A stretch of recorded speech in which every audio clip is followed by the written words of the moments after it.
I never imagined my life would unfold into such a complex tapestry of sacrifices, secrets, and betrayals. But at 60, here I stand, looking back on decades of quiet compromises, and looking ahead to an uncertain future I never asked for.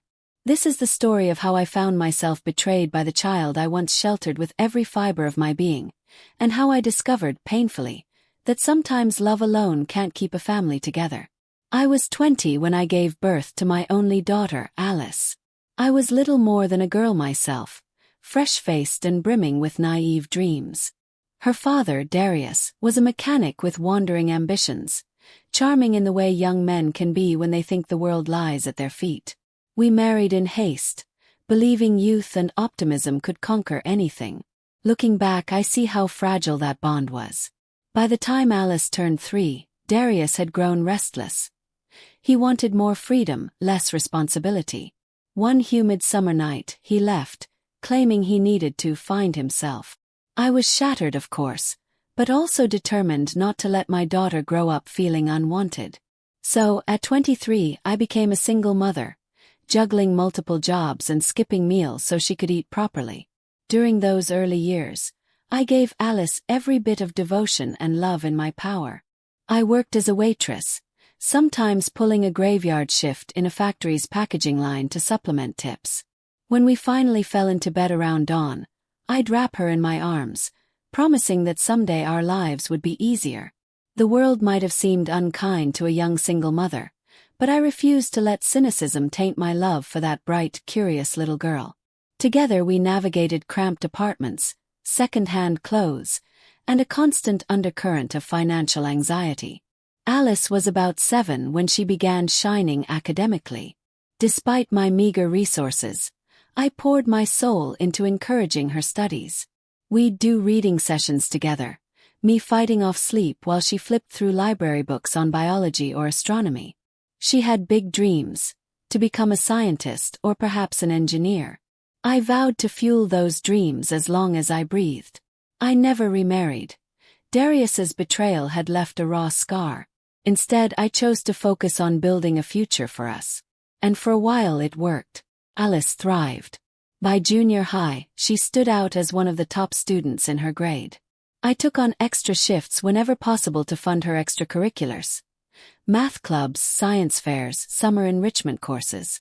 Each time I handed over money we barely had, I thought, this is for her success, for the life she deserves. The first hints of a rift formed in her teenage years. She began resenting the poverty that shaped our world.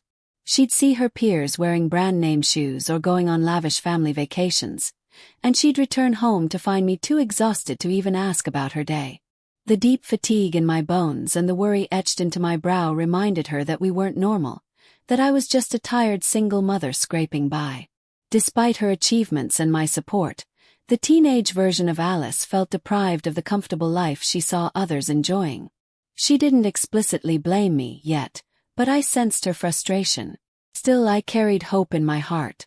After all, she was excelling academically, certain to earn scholarships. Indeed, by the time she was 17, universities were courting her. She settled on a prestigious engineering program states away, offering partial aid. The rest, tuition, room, board, would demolish what little savings I'd managed. So I sold my old car, took a risky loan, and signed up for an overnight cleaning job. It's just 4 more years, I told myself. I can endure anything for her future. On the day she left for college, I hugged her with tears in my eyes, proud that our joint sacrifices had led her to this bright path. But over the next 4 years, calls became sparse. Her new environment consumed her. New friends, experiences, internships. I chalked it up to typical college busyness, though each time the phone went silent for a month, a small part of me ached, recalling how intimately we'd once shared every dream and fear. I reasoned that this was normal, that children grow up, build their own worlds, and drift from their parents. But in my heart, I prayed that once she graduated and settled, we'd find a new closeness.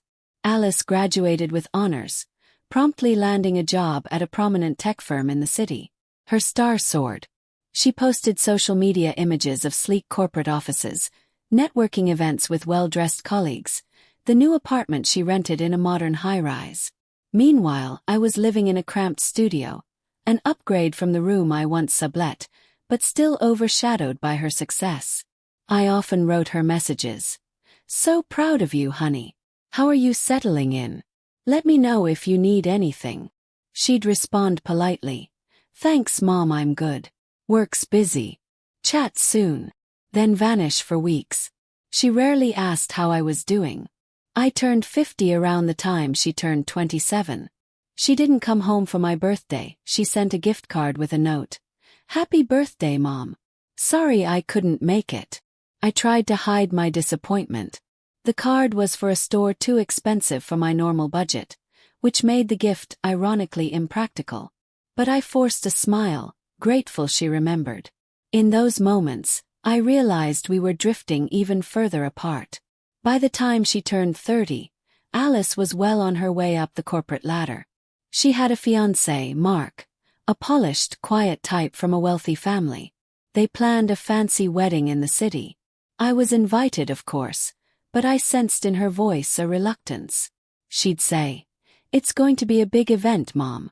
Mark's family is covering most of it. You don't have to stress about money." Each time she reassured me, I sensed an undercurrent. She didn't want me to worry, but also, she didn't want me to make a fuss or appear too modest. Did she fear her mother's modest background might clash with Mark's affluent crowd? I did my best to afford a decent dress. I borrowed from a coworker, rummaged second-hand stores for shoes that didn't look scuffed. On the wedding day, I arrived early to help, but everything had been arranged by Mark's mother, a refined woman with glossy hair and a crisp accent. She barely acknowledged me, swiftly delegating tasks to paid coordinators while I stood awkwardly in the corner. The ceremony was beautiful, albeit impersonal, like a well-produced show. When Alice walked down the aisle, I wept quietly, overwhelmed by a swirl of pride and sorrow. She never glanced my way. After they were pronounced husband and wife, she and Mark hurried off for photos, flanked by Mark's parents. I lurked on the periphery, no seat reserved for me in the main group shots. At the reception, I found myself at a table far from the couple, with Mark's extended relatives who had no idea who I was. They politely asked how I knew the bride. My heart twisted as I forced a smile. "I'm her mother." They exchanged startled glances. Later that night, I approached Alice to congratulate her properly, but she was swept away in the swirl of wedding well-wishers. When she finally saw me, she offered a quick hug, whispering, "Thanks for coming, Mom," before Mark guided her off for another toast. My tears threatened to spill, but I forced them back. This was her day. I wouldn't taint it. I left the reception early, returning to my lonely studio. That was the last time I saw Alice for nearly a year. She and Mark soared in their careers, traveling extensively. Occasionally, I'd see a social media post of them skiing in Switzerland or sipping cocktails at a five-star resort. Meanwhile, I juggled 2 part-time jobs to cover rent and basic expenses. My hands ached from cleaning offices at night. My back burned from standing behind a gas station counter by day. But I reminded myself, I raised a daughter who never had to do this. That was my gift to the world. Eventually I turned 60. My body signaled it couldn't keep this pace forever. One winter, after a rough pneumonia, I decided to retire from the gas station job, living off a small pension from my earlier years in an office. It was barely enough, but I believed I'd figure it out. I tried letting Alice know about my illness, hoping maybe she'd visit or at least call. She texted briefly, "Get well soon, Mom," but made no offer to help. She was busy with a major project, as always. Then came the day everything changed. I was behind on rent after the pneumonia bills. My landlord threatened eviction. Desperate, I reached out to Alice, not for a handout, but to see if she might have a spare room in her suburban home. She and Mark had recently moved to a spacious house, from what I'd heard. I still had some pride left, but living on the street wasn't an option. Over the phone, her initial response was cautious. "Well, Mark's not comfortable with house guests, but let me talk to him." I waited anxiously. She called back a week later, saying I could stay temporarily in their basement while I looked for a cheaper apartment. Shame warred with relief. "Thank you, dear," I said quietly. She hesitated, then murmured, "Just, let's keep things calm, okay? Mark's parents visit often, and we want a certain atmosphere." I understood the subtext. Don't cause embarrassment. So I moved in, bringing only a suitcase of clothes and a box of old photographs I cherished. The basement was clean if Spartan, a couch, a kitchenette. Mark avoided me, except for polite hellos in passing. Alice seemed perpetually stressed, fussing over minor details of the house, complaining about how Mark's job demands them to entertain business associates. She asked me not to wander upstairs if they had guests.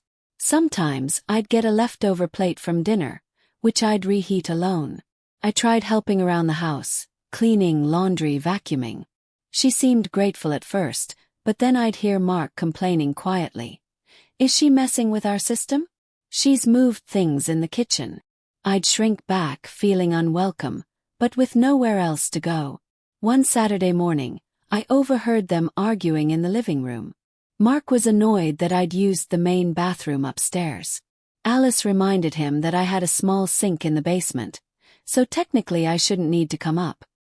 He snapped, "I don't want her wandering around when colleagues drop by." My face burned. My daughter tried to defend me softly, but he overrode her. I recognized the old pattern.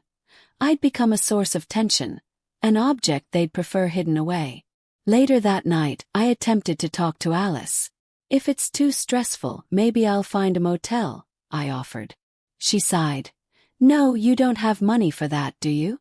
Just keep a low profile. Mark's parents are visiting next week. They can be judgy." I swallowed my humiliation. My own daughter was instructing me to remain invisible in her home. But I'd spent my entire life fading into the background for her. This time, however, I felt a spark of resentment. I decided I'd try to find a rental as soon as possible, maybe even a cheaper area hours away. Because staying in that basement, treated like an unwanted pet, was soul-crushing. Then, 2 nights before Mark's parents were due to arrive, the final confrontation erupted. I'd vacuumed the living room while they were out, wanting to be helpful. When they returned, Mark exploded, furious that I'd moved his precious coffee table decor. Alice joined in, her voice tight, scolding me for overstepping. Snap. After decades of swallowing words, something in me broke. "I was just cleaning," I said, tears pricking my eyes. "I thought you'd appreciate a tidy home. I've done nothing but try to make your life easier, your home comfortable." Mark cut me off, calling me intrusive. Alice yelled that I was being dramatic. Tension escalated. Finally Mark, face red with anger, shouted, "We can't do this. We can't babysit a burdensome mother. We have our own life. You need to move out tonight." My heart pounded so loudly it hurt my ears. I turned to Alice, searching for a shred of loyalty or compassion. She looked away, saying nothing. That silence destroyed me more than Mark's insults ever could. I packed my belongings, hands trembling, tears streaming, as Mark hovered impatiently by the basement door. I'd never felt so dehumanized. No job, no savings to speak of, and now no roof. As I left, lugging my meager suitcase, I cast one last look at my daughter. She stood with arms folded, face contorted with guilt and exasperation.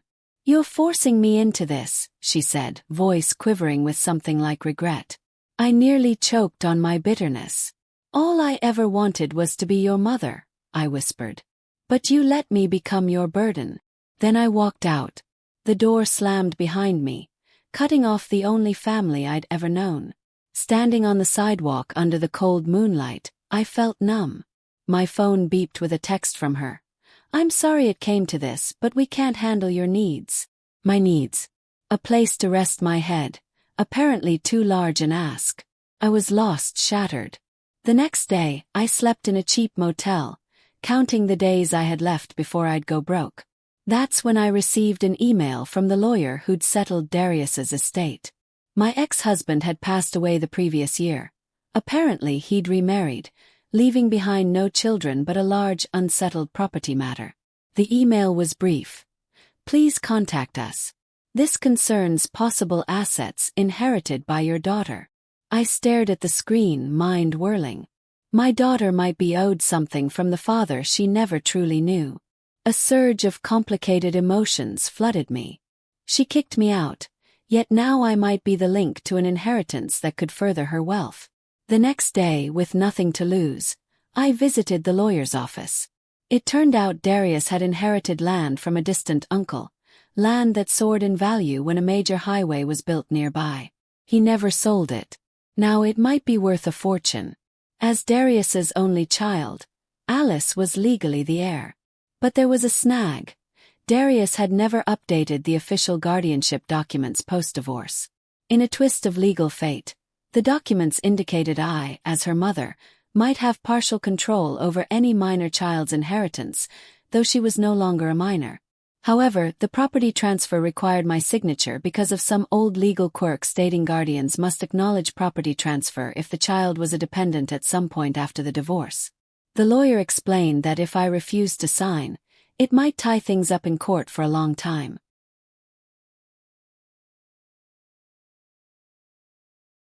I walked out of that office reeling.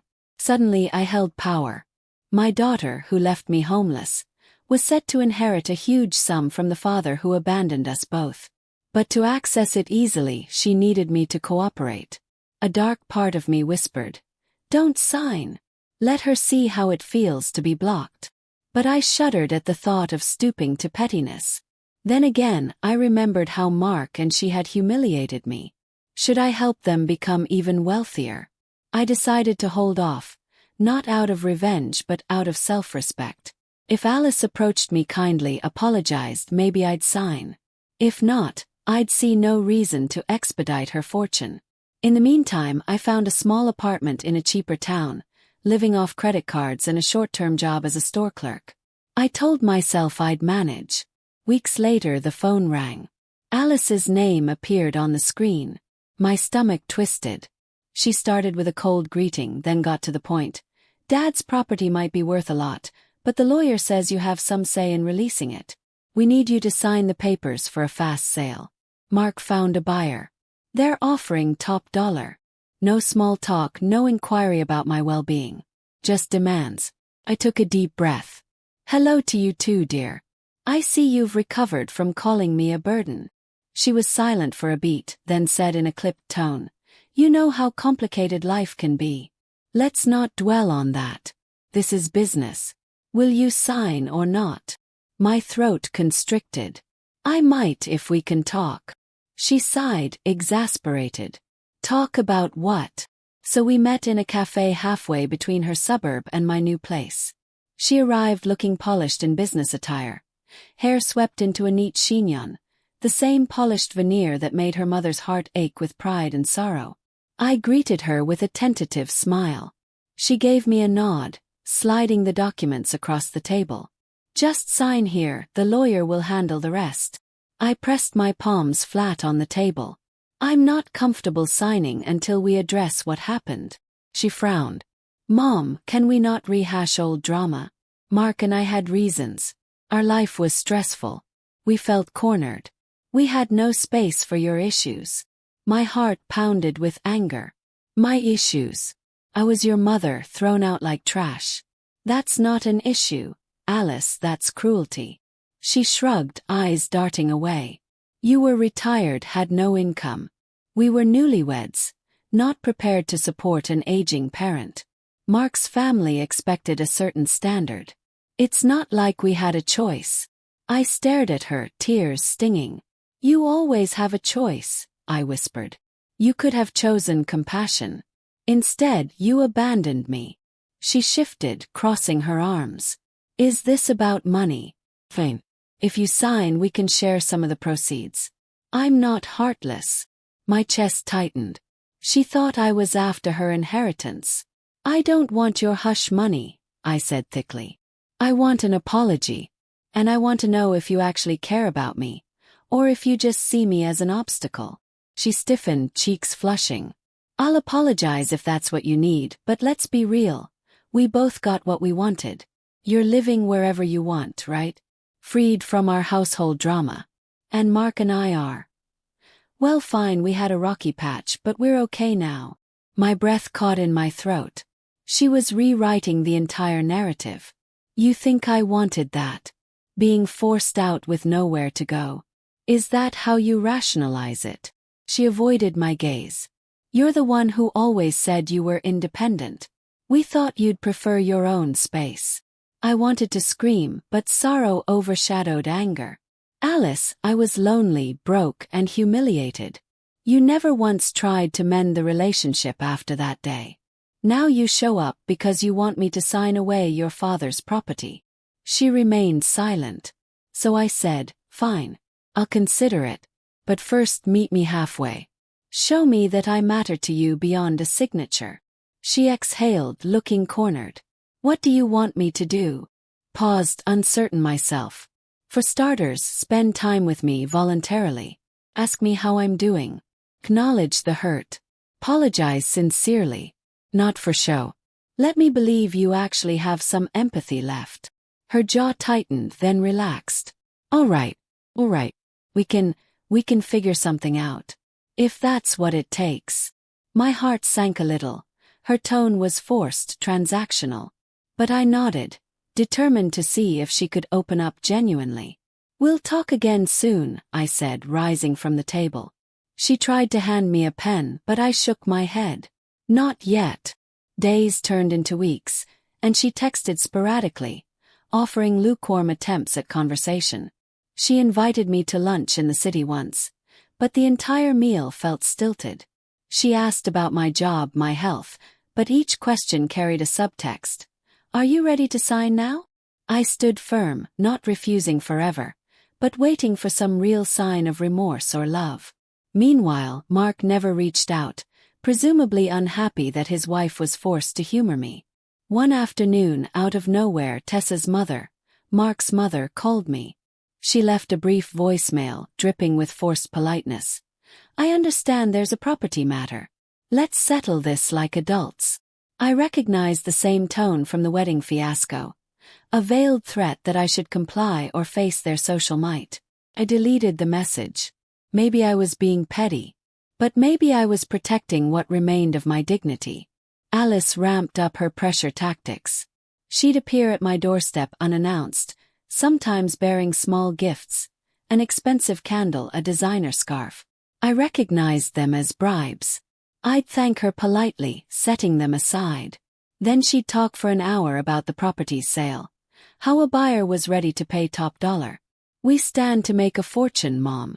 This would secure my future, help me start a family. Don't you want me to be stable? That final jab twisted my gut. She was appealing to my old maternal instincts. But I saw through it.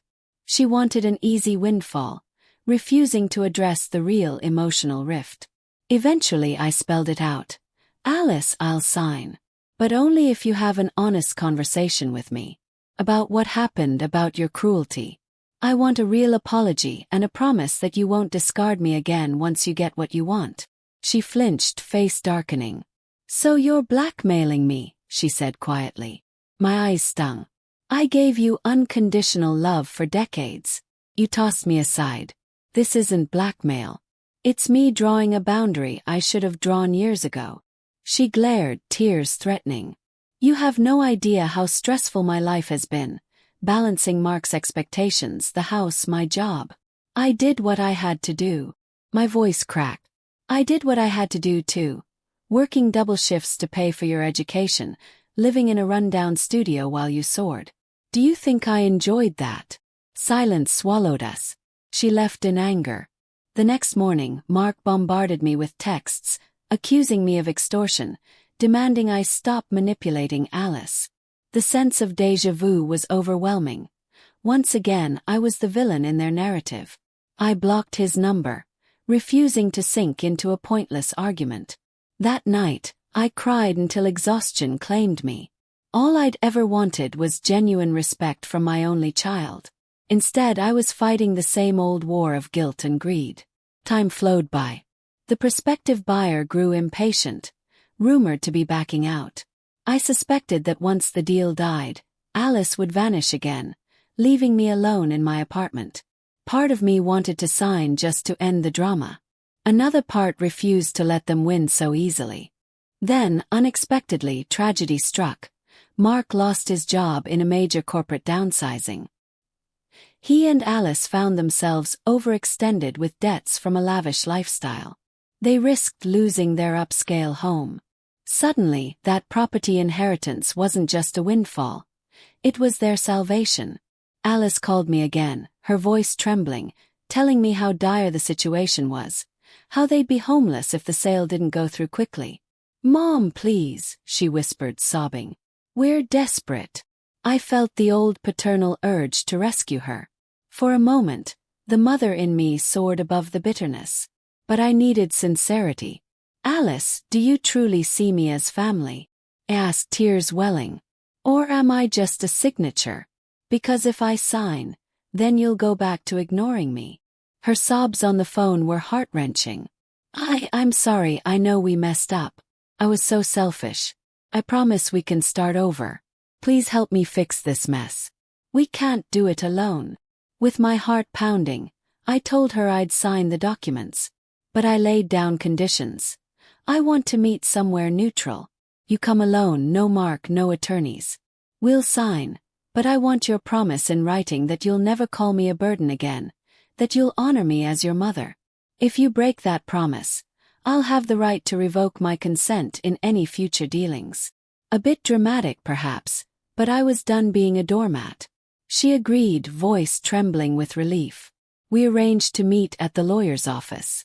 I arrived half an hour early, glancing over the farmland deed one last time, remembering how it originally belonged to Darius's uncle. The lawyer set out papers for me to sign. Then Alice showed up, face pale, red-rimmed eyes. She quietly said, "Thank you for meeting me. I've missed you, Mom." My chest clenched. I nodded, not trusting my voice. As we read through the documents, the lawyer explained I'd be relinquishing any claim or complication on behalf of my minor child representation. Though Alice was an adult, the legal technicalities needed my signature to finalize. Before picking up the pen, I turned to her, ignoring the lawyer's watchful eyes. "Alice, do you truly understand what this means? Once I sign, you get your money. But it also means we have a chance to rebuild or to remain strangers." Tears slid down her cheeks. "I do. I'm sorry for how I treated you. I promise I want to fix it, not just because I need you right now, but because I realize how wrong I was."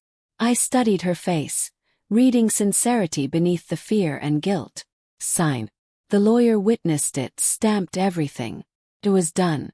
Alice quietly thanked him. Then we stepped out into the chilly afternoon. She offered me a shaky hug. Mark and I, we appreciate this more than you know." I gently pulled back. "Don't do it for Mark. Do it because you care about me. If that's real, show it." She nodded, tears threatening again. The next few weeks tested that promise. The property sale closed swiftly. Rumor said Alice and Mark pocketed a large sum after clearing some debts. Initially, she texted me daily. Updates about the sale, apologies for the wedding fiasco, even small talk about old memories. I responded, cautious but hopeful. Then Mark's job situation improved slightly. He got a new lead. They moved to a smaller but still nice home. I held my breath, waiting to see if this closeness would vanish once they were stable again. But to my surprise, she kept reaching out, inviting me to coffee. We spent a few afternoons strolling around a public park, reminiscing. She even admitted, "I blamed you for never giving me the privileged life I saw my friends have. It was immature, but I let that anger drive a wedge between us." And so, day by day, we began forging a fragile new bond. She apologized for calling me a burden, for letting Mark's family beliefs overshadow her own compassion. I let go of my resentment slowly. We were far from the cozy mother-daughter team I'd once envisioned, but we were talking without acrimony. Mark stayed distant, perhaps still ashamed. I didn't push. My peace no longer hinged on others' approval. One morning she called with unexpected news.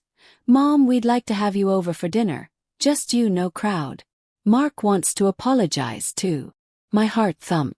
I accepted, feeling a swirl of apprehension and cautious optimism. At their new modest home, Mark greeted me stiffly but politely, stumbling through an apology about how he'd been overwhelmed, insecure about finances, haughty due to his parents' influence. "I know none of that excuses how we treated you," he concluded. "We're sorry." I nodded, quietly extending forgiveness, though trust would take time. That evening felt surreal, sharing a meal in a calmer atmosphere, hearing them admit they were partly broken by chasing illusions of grandeur. They promised to never shut the door on me again. I left with cautious hope, aware that people's hearts can shift unpredictably, but also believing in second chances. Now, at 62, I find myself in a strange new chapter.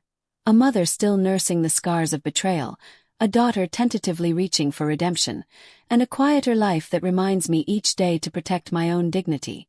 Alice and I see each other weekly, sometimes for a simple brunch, sometimes just a walk by the lake near my apartment. We share stories of the past, fill in emotional gaps. She regrets not being there for my birthdays. I regret not seeing her desperation for a more comfortable life. We can't fix those lost years, but we can forge new memories. I no longer harbor illusions that I'll be the center of her world, but I sense her genuine relief that she still has a mother who forgives. That's enough for now. People often ask me if I regret giving so much, if I regret signing those documents, or if I regret letting her back into my life. It's a complicated answer. Some days, yes. I feel I gave too much, became an empty shell living only for her success. Other days, I realize that if I'd withheld my love out of fear or bitterness, I'd have lost the chance to see her real growth. I tell them we all learn. The cost can be high, but the alternative is living caged by resentment. As for Mark, he's no longer the arrogant figure I once encountered. He's humbled by adversity, quieter, more respectful. He tries to joke with me now, offering to help fix small things in my apartment. I let him, mostly to watch him redeem himself. It's not perfect, some wounds never fully heal. But it's better than I dared hope. Recently, Alice hinted they might want a child in the near future, though she's wary of the same traps: overwork, chasing status. She asked if I'd be willing to be part of that child's life. My voice caught as I said yes. She gave a small, grateful smile. "I won't repeat the same mistakes," she promised. A tear slipped down my cheek, a tear of relief, perhaps of joy. Time will tell if that vow holds true. But for once, I feel we're on a path where love might outweigh old hurts. And so ends the story of how I nearly lost my daughter to illusions of wealth and social standing.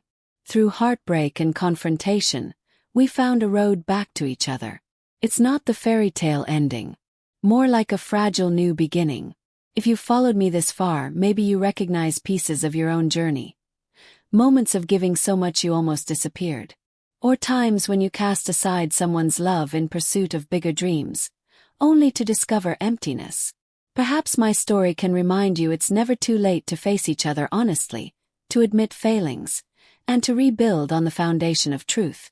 That's what we're doing, step by step, breath by breath, mending a bond that once seemed irrevocably broken, bridging a gap carved by pride and fear. Thank you for listening until the very end. If any of these experiences resonate with you, I encourage you to reflect on the ties in your own life. Sometimes forging new paths means letting go of old patterns. Sometimes it means opening a door you slammed shut. In my case, it meant standing firm for my dignity, yet leaving space for a daughter to return once she recognized the damage. And I stand here at 62, ready to see what tomorrow brings. Because truly that's all we can do. Try again, hoping the love we sow finds a gentler harvest than before.